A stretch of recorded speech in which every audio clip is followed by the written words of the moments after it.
Côte d'Ivoire, plus de la moitié des entreprises disparaissent 3 ans après leur création. Cette situation interpelle plus d'un aujourd'hui. Le cabinet de formation Mirasso Consulting s'est donc engagé à œuvrer pour la pérennité de petites et moyennes entreprises. À son initiative, ces dizaines de jeunes entrepreneurs ont rencontré et échangé avec plusieurs chefs d'entreprise confirmés. De leurs expériences, ils ont appris à minimiser les risques pour réussir leur projet d'entreprise.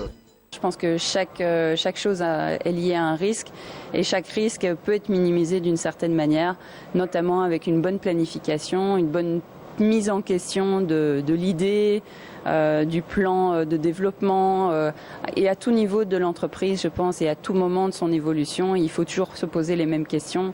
Est-ce qu'il y a un risque? Si ce risque existe, comment est-ce que je peux le minimiser et comment puis-je aller de l'avant après ça? Ce n'est pas au moment où l'entreprise existe qu'il faille faire face à des difficultés, mais c'est de les appréhender à l'avance. Donc que l'idée soit mûrement réfléchie, suffisamment approfondie pour que lors de la réalisation, on évite le maximum d'écueils. Ces jeunes entrepreneurs ont par ailleurs été invités à se former à l'outil informatique et à mettre à profit les possibilités qu'offre la technologie pour rendre leurs entreprises plus compétitives.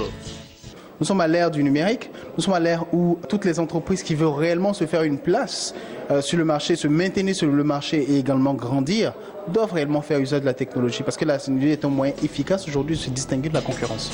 Après échange et partage d'expériences, participants et organisateurs se réjouissent d'une telle action en faveur des PME.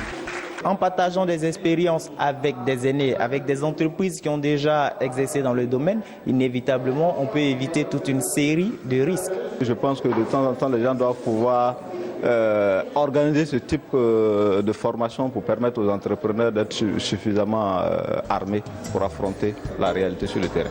Depuis ces dernières années, la Côte d'Ivoire a engagé plusieurs réformes fiscales et juridiques pour faciliter la création d'entreprises. Des réformes qui ont eu pour conséquence la naissance de plusieurs entreprises privées. Reste maintenant à ces nouvelles entreprises de survivre aux difficultés des premières années d'existence.